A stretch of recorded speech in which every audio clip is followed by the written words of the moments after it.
할까 말까 하는 내용입니다. 자, 지금 이미 종쳐가지고 지금 밥 먹을 시간인데 난 계속 찍고 있어요. 지금 4교시 끝났어요. 아이고. 자, 그래서 이 러일 전쟁 이후에 강대국 간의 어떤 이권 조정을 갖다가 일본은 아주 세련되게 잘 해냈죠. 그래서 조선을 갖다가 사실상 식민지 지배로 거의 굳혀지고 있는 상황에서 일본이 취했던 이제 세 번째 액션은 뭐냐면, 첫 번째 한일 의정서, 두 번째 제1차 한일 협약 고문 정치, 대한제국의 재정과 외교를 갖다가 이제 막 거의 컨트롤하는 지경에 이르렀고, 그래도 얘들아 외교 고문이야, 알겠습니까? 어드바이스 해주는 고문이라고, 뭐 지 맘대로 하겠다는 게 아니라 이게 이렇게 해야 할 고문이었다고.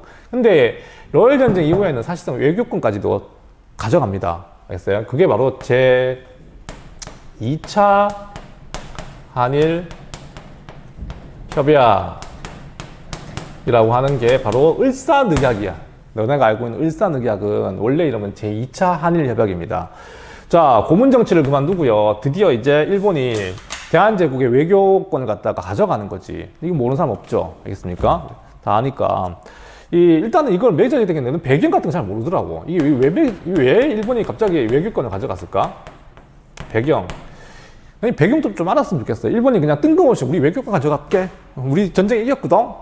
외교권 줘. 대한제국. 이게 아니라, 이 당시 대한제국은 이렇게 쓰러져가고, 나라가 쓰러져가고 있었지만, 나름대로 노력하고 있었습니다. 나름대로 노력하고 있었던 게 뭐냐면, 전쟁이 끝난 직후에도, 얘들아, 직후에도, 외교적인 노력을 했었어요. 외교적인 노래를. 알겠습니까? 그러니까, 이 당시 고종의, 그러니까 러시아 쪽으로 있잖아. 고종이 러시아 쪽에 비밀리에 접근하고 있었거든요. 알겠습니까? 그러니까 이런 어떤 움직임을 확인하고 들어온 거죠. 알겠습니까?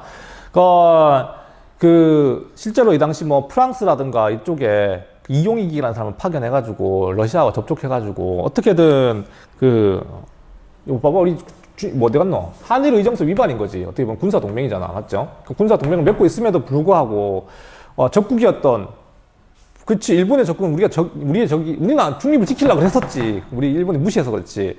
한일 의정서 위반을 들고 들어온 겁니다. 왜 러시아와 비밀 접근해가지고 비밀리에 만나서 내통하느냐? 이걸 이제 빌미로 삼은 겁니다. 알겠습니까? 그래서 알다시피 내용은 뭐 다 아는 내용입니다. 을사늑약의 내용 과정 중에 뭐야? 내용은 외교권을 갖다가 어떻게? 외교권을 상실하게 된 내용이죠.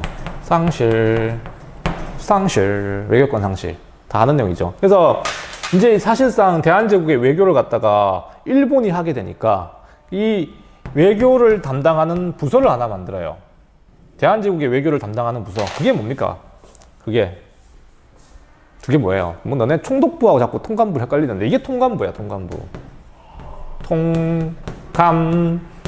통감자? 감자 먹고 싶다. 그만할게. 통감부를 설치하게 되지. 알겠습니까? 그래서 이 외교를 갖다 감시하고 감독하는 기관인 거지. 대한제국의 외교를. 알겠습니까?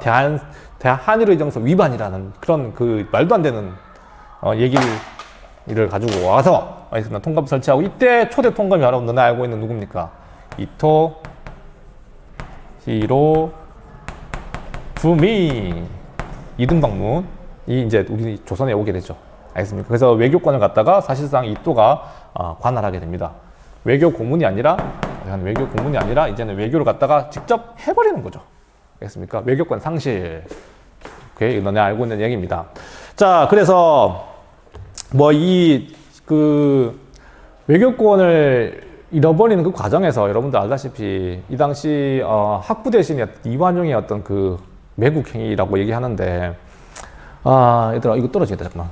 큰일 날 뻔했네. 어이구야, 조명이 박살날 뻔했습니다.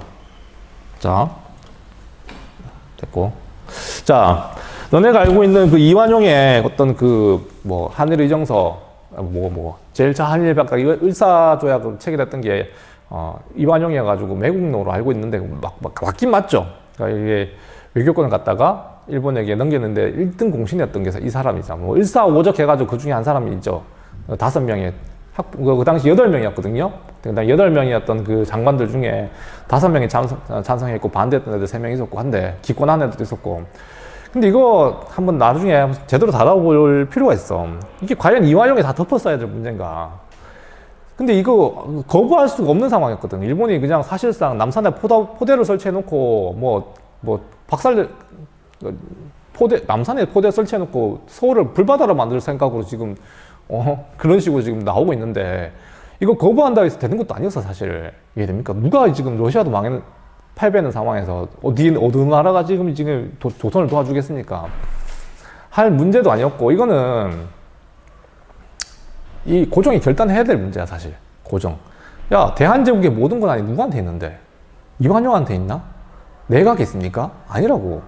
내각도 이걸 반대하려고 해도 반대할 방법이 없어. 왜냐면 자기들한테 권한이 있는 게 아니잖아. 우리가 반대해가지고 뭐 목숨 끊는다고 이게 될 문제가 아니라고. 알겠습니까? 고종이 지가 외교, 그 다음에 뭐 입법, 사법, 군사 모든 권한을 지가 다 틀어지고 있잖아. 대한제국 그 법제상. 의회가 있는 것도 아니고. 이해됩니까? 자기가 분명하게 여기는 반대라고 얘기해주면 되는 거야. 물론 자기는 뭐 일본한테 어떻게 될지 모르겠지만. 근데 고종이 그 당시에서 자꾸 이 결정을 미뤄요. 알겠습니까? 고종이 자꾸 결정을 미뤄. 너네 대신들이 알아서 하라고. 이게 무슨 말이야, 이게. 지가 권한을 다 가지고 있으면서. 그 상황에서 을사오적이라고 불리는 사람들은 어쩔 수 없이 합의한 거죠. 동의한 거지. 그러니까 이 당시 이완용이 합의했던 건 뭐였냐면, 이거 국권을 상실하는 건 어쩔 수 없다.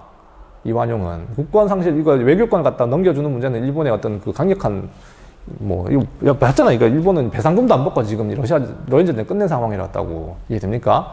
이 조선을 갖다가 사실상 자기 보호국이나 식민지로 만들어야 될 상황이라고 절실했다고 일본은. 그래야지 국내 연인이 잠잠해질 정도였으니까. 그러니까 일단은 그 일본의 입장에서는 대한제국을 갖다가 사실상 식민지로 만들 생각은 아니었었어요. 최소한 보호국 정도로 만들어놔야 됐었어. 알겠습니까? 전쟁하고 모든 게 없으니까 지금 이 상황에서는. 이해됩니까? 그런 어떤 절실함이 있었고, 그 다음에 이 외교권 이 문제는 차후에 우리가 국력이 회복되면 받을 수 있는 문제라 생각했나 봐. 보호국이니까 나라를 없앤다는 게 아니고 이토의 생각은 보호국이었었어. 너는 분명히 알아야 돼. 식민지를 만들려고 했던, 물론 그게 뭐 나중에 식민지 만들겠죠.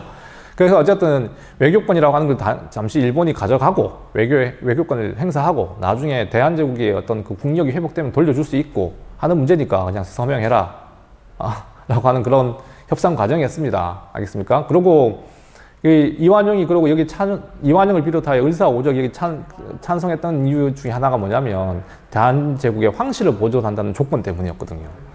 그러니까 이게 일본이 우리 대한제국을 갖다가 사실상 보호국으로 만드는 건 불가피한 상황이었고 친일파된 것 같아. 역사쌤인데 일본을 지금 변호하고 있으니까 상황이 그랬다고. 잘 들어봐봐. 그리고 이제 대한제국 황실을 보호한다는 조건에서 얘네들이 서명한 거야. 이 사람들 입장에서 봤을 때는 억울한 것도 없지 않아 있어. 자기들이 나라를 팔려고 했던 게 아니고 대한제국 황실을 지키려고 했던 거니까 그게. 여튼 나라를 팔아먹은 거죠. 알겠습니까? 근데 그 사람들 입장에서는 억울할 수도 있어. 왜냐면 그 나라를 팔자는 게 아니라 황실을 지킨다는 명목 하에 화합한 거니까. 내가 누차 강조하지만 이 대한제국의 시스템 자체가 을사오적이라고 비롯한 이런 대신들한테 권한이 있었던 게 아니었다는 거야, 내 말은. 대한제국이 황제의 나라잖아. 대한국 국제에서 보면은 모든 권한이 황제에게 있잖아요. 왜 그런데 을사오적에게 모든 책임을 다 돌릴까? 나라 팔아먹었다는 그런. 물론 얘네들 다 친일하죠. 친일하고 잘 살았습니다. 그럼 뭐 고종은 어떻게 살았는데? 고종은 나라 잃어버리고 난 뒤에 걔도 1919년에 돌아가셨잖아. 알다시피 그 3.1운동 배경 중에 고종 황제가 죽는 것도 중요한 배경 중에 하나였잖아요. 맞잖아. 그러니까 내가 하고 싶은 말은 그거야. 모든 책임은 뭐 이완용이 없다는 게 아니라 친일했던 이완용을 갖다가 내가 뭐 용서해주자 이게 아닙니다. 나는 모든 책임은 누구한테 있다는 거야? 고종에게 있는 거야. 고종이 대한제국의 황제가 결단해야죠. 지가 이거 끝까지 목숨 걸고 그냥 나라 팔아넘기는 걸 지키던가 아니면 대한제국을 만들지 말던가 지가 권한을 가지고 있지는 말던가. 알겠습니까? 나는 그렇게 봐. 알겠습니까? 을사오족 나쁜 놈이에요. 알겠습니까? 나라 팔아먹은 사람들 나쁜 놈이고 거기 서명한 놈들 전부 다 나라 일국의 신하로서 이게 어떤 의미인지 다 알고 있으면서 서명한 건 당연히 나쁜 거야. 하지만 더 큰 책임은 왕이었던 고종에 있다는 거. 나는 그걸 강조하고 싶은 겁니다. 알겠습니까? 자, 한 번 더 끊을게요. 이제 나라가 더 망해가는 과정. 2차 한일협약 이후에 전개된 상황들은 뭐 헤이그 특사 나오고 이런 부분들 같이 한번 살펴보겠습니다. 일단 끊고.